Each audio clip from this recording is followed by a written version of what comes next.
여러분 안녕하세요, 롱장입니다. 오늘도 밖에서 인사를 드려요. 오늘은 두 가지 말씀드리고 싶어서 영상을 이렇게 켰는데요. 첫 번째는 시장 분위기. 근데 단순 분위기가 아니고 여러분이 이것도 알아놓으면 좋은 거, 그러니까 차이점, 현재 이제 언론과 대중적인 관점이 뭔지. 왜냐면 일반 대중의 관점이랑 저랑 계속 부동산에 관심이 있던 분들의 관점은 달라요. 근데 이것도 아셔야 돼요. 두 번째는 이대로 갔을 때 여러분이 이거 이제 정부는 어떻게 할까? 어떻게 할 수 있을까? 아니면 지금 낌새가 어떤가? 이거 사실 모르면 되게 무서워야 되는 건데 요거 좀 두 가지 같이 한번 정리를 해볼게요. 제 초급자 강의나 뭐 멤버십 아니면 저희 요번에 새로 나온 책 구매 링크는 링크 통해서 확인을 부탁드리고요. 책도 평을 좋게 해주셔서 참 감사한 마음입니다. 거기 있는 내용대로 열심히 해야죠. 요거는 대중적인 거. 제가 이제 요 부분에 대해서는 어느 정도 맞지 않았나. 많은 분들이 생기업이 따로 있기 때문에 대중은 부동산 시장에 큰 관심이 없어요. 그게 정상 아닐까요? 옛날에 저 생각해보면 부동산에 아예 관심 없었거든요. 그리고 부동산은 관심을 갖는 게 즐겁지 않죠. 사실 내가 부동산 계약을 해봤자 몇 번이나 한다고 평소에 내 일을 열심히 해야지 계속 부동산에 저처럼 관심을 갖고 있는 것 자체가 사실은 좀 이상한 걸 수도 있거든요. 그래서 대중분들은 부동산을 뉴스 내용이나 인근에서 좀 듣는 정도? 요걸로 판단을 하세요. 여러분 전문 영역이 아니고서는 관심이 없는 거, 약간 그런 영향력이 있다고 생각하시면 되는데, 대중분들은 여전히 막 시장이 올라가고 있다, 부동산이 핫하다, 이렇게 생각하지 않으세요. 그러니까 언론이 요새 얘기하니까 좀 오르나? 다시 반등하나? 근데 좀 주변을 살펴보면은 정말 좋은 단지 아니고서는 내려간 다음에 그렇게 막 회복을 많이 하거나 좋지 않거든요. 그래서 그냥 그러려니 큰 반응을 아직 안 하고 계세요. 근데 언론은 계속 이제 뭐 상승했다, 올라간다, 옛날이랑 다르다, 이런 언론이 나오고 있는 이유도 자극을 해서 조회수도 중요하죠. 뭐 저도 영상을 만드는 사람인데 이해를 못할까요? 그게 아니라 데이터가 그렇게 나와요 지금. 그러니까 앞으로 언론도 데이터랑 분위기에 대해서 더 자극적으로 갈 가능성이 높고, 대중분들도 점점 더 이거를 인식할 가능성이 높아요. 근데 요거 제가 라이브 할 때 한번 말씀을 드렸는데요. 제 경험이에요. 대중분들은 언론에서 올라갑니다 라고 얘기한 거에 반응하기보다는요, 인근이나 뉴스에서 또는 컨텐츠에서 이걸로 돈 벌었습니다, 이 사람들이 늘어나면 뭐 쉽게 돈 벌었다, 돈이 될 수밖에 없다, 이거 지금 해야 된다, 이런 쪽으로 가게 되면은 그때 본격적으로 가동이 돼요. 왜 그러냐면 대중의 관심을 넘어서 실제 집이 필요하지 않은 분들이 매수에 대해서 고민, 그러니까 미리 사는 거예요. 예전이랑 다르죠. 다주택자가 지금 어려우니까 취득세 때문에 어쨌건 매수 수요를 올릴 수 있는 그런 작용을 하는데 아직 멀었다. 여러분 요새 분위기 변했다는 언론은 들어봤어도 돈 벌었다, 부동산이 돈이 된다, 요새 얼마 투자했다 얼마를 벌었다, 이런 얘기 들으신 적 없으시죠?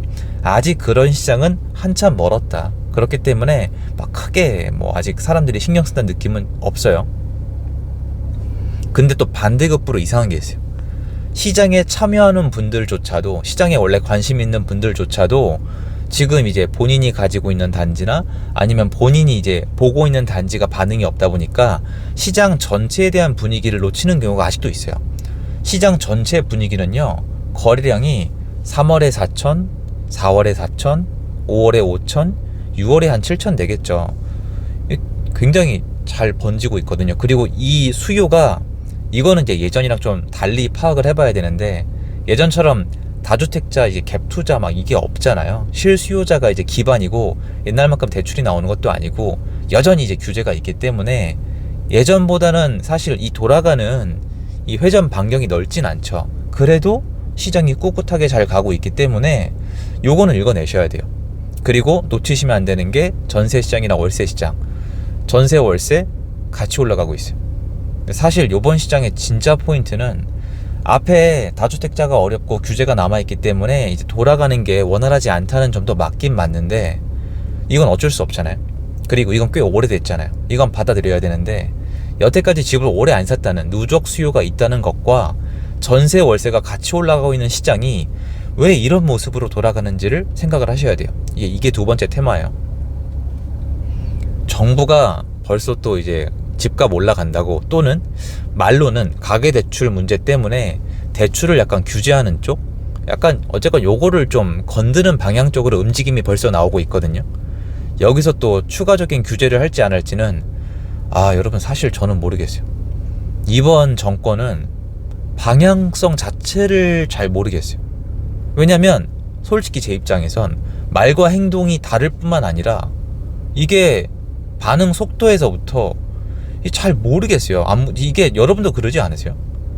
그러니까 나쁘게 생각하려면 또 한없이 나쁘고, 좋게 생각하려면은 약간 부처가 돼야 돼요. 그러니까 옛날 생각하면 지금 이만하면 괜찮지, 이것도 차라리 더 이상하거든요. 근데 아무튼 간에 그럼 정부가 할 수 있는 일에는 역사적으로 봤을 때 한계가 있는데, 지금 시장이 왜 이렇게 자꾸 위험하다고 제가 말씀드리는지 얘기를 해볼게요. 3단계로 갈게요. 편하시게. 1단계, 많은 분들이 얘기하는, 얼마 전에도 말씀을 해주셨는데 당연히 그 선생님 말씀도 맞죠. 매크로나 거시경제나 정말 많은 요소들이 한국 경제에 영향을 미친단 말이에요. 근데 저도 아무리 노력을 하고 공부를 해봐도 제가 베팅을 걸어볼 수 있는 부분은 따로 있어요. 그러니까 제가 뭐 환율, 금리 이런 거를 맞추는 건 정말 한계가 있거든요. 근데 이런 것들에 대한 리스크를 다 계산을 해봐도 아무튼 간에 이게 안 좋은 상황이에요. 지금 아직은 안 좋은 상황에서 금리 아직 안 내려갔어요. 부동산이 움직이기 시작을 했고요. 부동산 상승세가 시작이 됐어요. 전세 상승도 시작이 됐어요. 월세는 계속 올라오고 지금도 상승 중이에요. 제 기준에선 그래요. 데이터는 안 그렇습니다만 데이터는 먼저 상승을 했겠죠. 아무튼 시장이 움직이는데 다른 리스크가 될 만한 거는 상당히 좀 상황이 정리가 돼 있는 상황이에요. 그러면 거꾸로 뒤집어서 지금 이 시장을 다시 가라앉히려면은 뭐가 더 안 좋아져야 돼요. 뭐 금리가 다시 올라가거나, 아니면 미국에 문제가 생기거나, 또 어디서 전쟁이 터지거나, 아직은 뭐가 또 나와서 방해를 해야 되는데, 이것도 생각은 해보셔야 되는 거예요. 또 뭐가 나올 수가 있지? 무슨 리스크가 남아있지? 근데 상황이 좋아져서 가는 게 아니라 상황이 아직 별론데 그냥 가는 거예요. 제가 그래서 그분들 다 틀렸다고 자꾸 말씀드리는 게, 틀린 건 틀렸다고 얘기를 해야죠. 저도 제가 틀린 거 틀렸다고 얘기하잖아요. 지금 뭐 안 좋아요, 그런 게. 대외적으로 경기가. 그리고 생각해보면 내수 경기도 좋은 편이 아니에요. 즉 부동산이 대단하다가 아니라 여건이 그렇게 좋지 않은 상황 속에서 부동산이 지금 이렇게 가고 있다는 거예요. 그러니까 지금 부동산을 다시 끄집어 내리려면 뭔가 더 안 좋은 게 있어야 되는 거예요. 예전에 비해서. 요거를 일단 1단계로 알아둬야 되고요. 두 번째로, 아무튼 간에 부동산이 가게 되면은 정부가 할 수 있는 것들이 있을 거 아니에요. 이게 뭐가 있을까라는 생각을 했을 때 벌써 규제에 대해서 걱정하는 분들이 계세요. 왜 그러냐면 현재 정부가 하는 일에 대한 신뢰가 없기 때문이에요, 이분들은. 그러면 규제하게 되면 뭐 규제 지역이나 대출 규제, 뭐 스트레스 DSR 이런 거 있었잖아요. 이런 거를 생각을 하시는데 이게 소용이 없다는 게 아니에요. 소용이 있어요. 지금 시장이 아까 말씀드렸다시피 뭔가 대단히 좋은 여건에서 가는 게 아니에요. 저는 예전에 비해서 한정적인 수요로 가고 있다고 생각을 해요. 다만 이 수요가 누적 수요가 너무 많은 거죠. 그래서 정부가 뭔가 데미지를 크게 주면은 영향을 좀 받을 수 있는 시장, 그렇게까지 단단한 시장은 아니라고 생각을 합니다. 불이 붙은 시장은 아니에요. 문제는 아까 말씀드린 부분이에요. 규제를 하게 되면 매매를 못하게 하는 거잖아요. 매매를 못하면 이 필수제이기 때문에 전세 월세를 택해야 되는데, 전세 월세 시장도 왜 오르겠어요? 뭔가 정상적이지 않기 때문에 오르는 거거든요. 그러면 매매를 못하게 규제하면은 전세 월세로 더 가겠죠. 그럼 전세 월세는 더 올라갈 거예요. 근데 이게 야 이거 무적이야 이런 게 아니라, 그럼 매매 쪽에 뭔가 자산이 있거나 매매가 중요한 분들은 데미지를 받겠죠. 항상 제로섬 게임이에요. 이분들은 데미지를 받겠지만 전세 월세 시장이 더 악화가 되면서 추후에 이게 또 매매가 상승으로 언젠가 이어지거든요. 그리고 공급이 안 돼요. 매매 시장을 죽이면 공급이 안 되고 전세 월세 공급이 안 된다는 게 이미 증명이 됐는데, 제가 이제 언론이나 돌아가는 거 봤을 때 반성이라고 표현하면 좀 그렇죠. 아직 없어요, 그런 거에 대한 인지가. 그러니까 이게 계속되면은 결국엔 그렇게 규제를 하면은 전세 월세 더 올라가면서 신규 공급이 더 줄면서 언젠가 있을 후폭풍 쪽으로 가는 거예요. 대신에 이 중간 이 시간 동안에 어떤 분들은 죽어나겠죠 또. 그러니까 이런 거예요. 뭔가 시장을 왜곡할 때는 누군가는 그 대가를 치러야 돼요. 정부가 세금을 못 받던, 은행이 뭔가 데미지를 받던, 시행사가 죽던, 시공사가 죽던, 아니면 임대인이 죽던, 임차인이 죽던. 제가 요새 혀가 좀 꼬여가지고 이게 그냥 공짜가 없단 말이에요. 근데 여태까지는 집주인들이 그 대가를 다 치렀어요. 근데 그거를 또 하게 되면은 또 일부 집주인분들은 힘든 시간을 보낼 거예요. 제가 그래서 전체 포트를 가져갈 때 내가 감당 가능한 정도로 좀 다듬어야 된다고 말씀하시는 게, 지금 시장에 남아있는 리스크가 시장이 안 좋다는 게 아니라 또 어떤 변수에 어떤 흔들림이 있을지 몰라요. 시장이 불이 붙은 상태가 아니라는 말이에요. 그냥 이상한 시장에서 이상하게 다시 가고 있는 거란 말이에요. 그 마지막 세 번째가 남아있어요.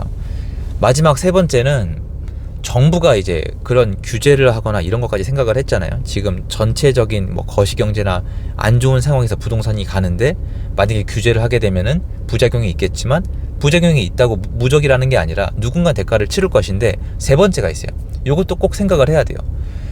규제를 하고 이러면요, 정부는, 이거는 이제 각자 해석이 다른데, 26년도에 지방선거 있고 27년도에 대선 있어요.